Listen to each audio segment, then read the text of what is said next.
Verdia here. Just want to show you something as part of something that's happened in my life recently. That would be my oil tank, my old original oil tank from my house. Basically, it became quite obvious when the last time the guy came to clean my boiler. He said, "I ain't cleaning this boiler again. It's coming apart." So basically, I had to get my boiler replaced. This is absolutely terrible timing for me. Mostly because not only have I found out that, I knew that our Chihuahua Mix is going to need surgery on his back knees, but they quoted me some kind of ridiculous price between $700 and $900 just for x-rays. These people are insane, and I'm going to try to figure out how I'm going to be able to afford taking care of it, because the Chihuahua's surgery is probably going to be between $2,000 and $3,000 for his knees, and I pretty much blew my whole load on this. So we're going to go down in the basement and I'm going to show you what was done. All right, so we're in the basement. That's my water heater.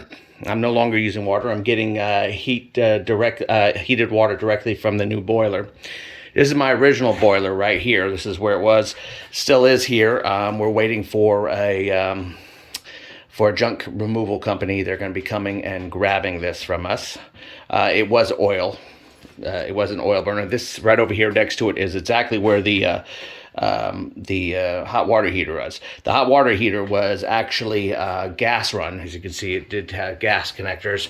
It's actually brand new. My last one blew up not too long ago, about 5 months ago. So I'm going to try to sell this, see if I can get a couple of bucks for this guy. To go towards this is the expansion tank on the new one. They put up a lot of new piping. Did a beautiful job through here.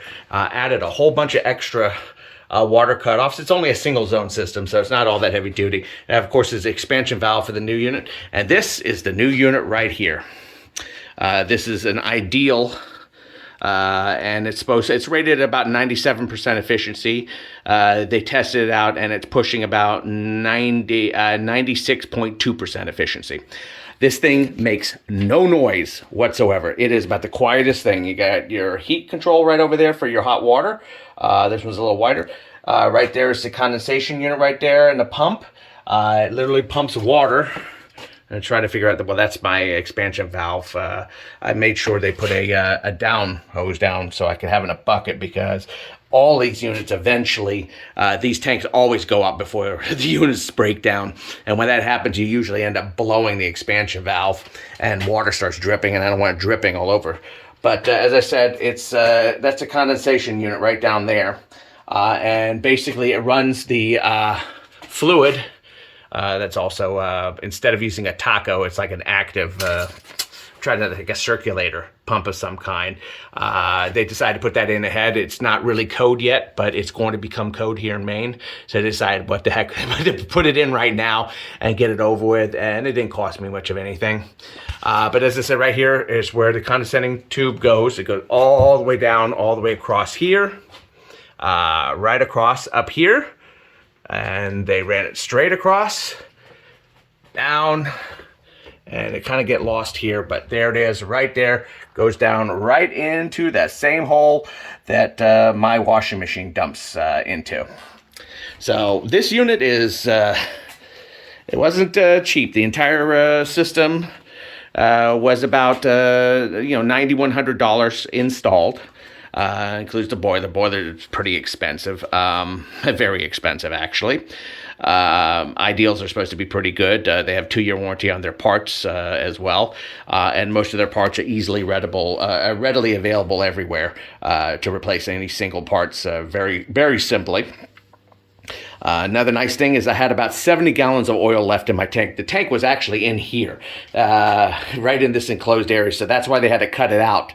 And so forth. In fact, what they did is they ended up running the actual tubes out of here, and that's how they ran them out at the house. I'll probably take a quick shot of that, and I'll probably insert that into the video.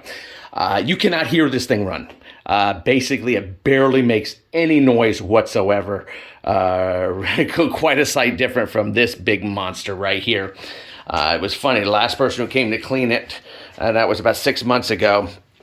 He said, he wrote on the paper, I am not working on this thing again. This thing has seen the end of its life. In fact, you can see right over here, that's all beginning to rot out. All this is rotting over here, and it's even been patched at one point. I wasn't aware of just how bad this was. I mean, I knew it was old. I knew every day was a blessing for it, but I had no idea it was this old, and that it had to be replaced.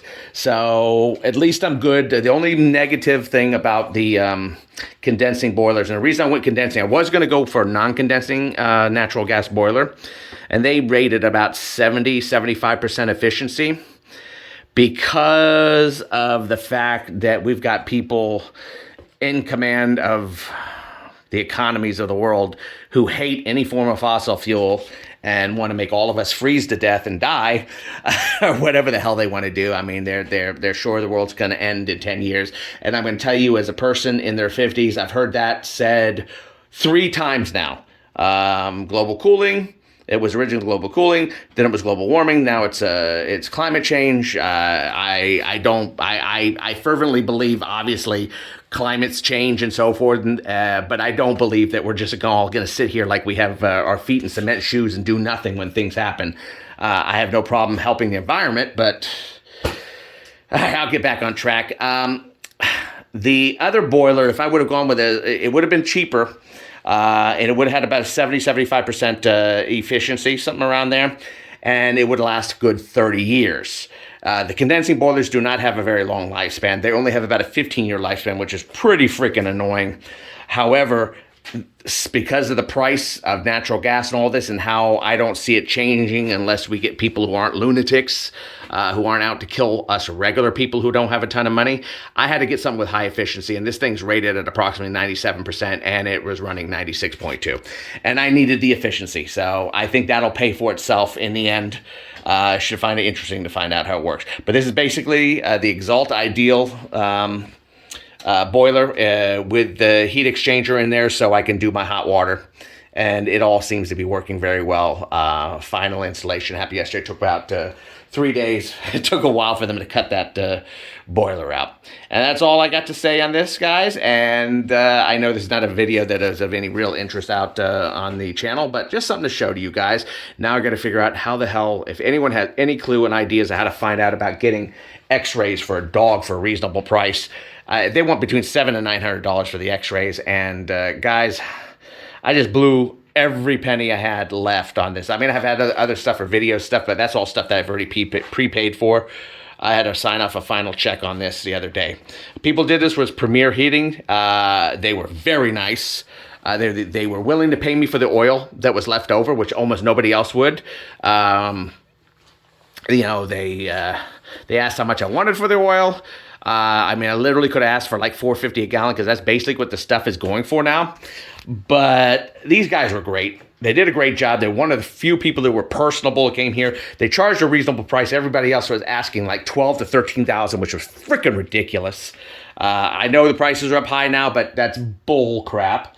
And my beagle, who loves everybody, really loved one of them a lot. Just came down here and would just jump up on him and let him want to be pet, and it was really nice. These are good people, but I'm still trying to figure out how I'm going to pay. They want $700 to $900 to do X-rays on the back legs of my Chihuahua, and I don't know how the hell I'm going to afford that. I mean, I could do $300 for the X-rays, and then, you know, figure out how I was going to pay for the surgery, because the dog's going to have surgery. So if anyone has any ideas on how to work out a way where I can get some help with that kind of stuff, or they know good people to call who can help with stuff like that, I would very much appreciate it. I'm not going to get enough views on here for anyone to say, but if you guys have any ideas, let me know.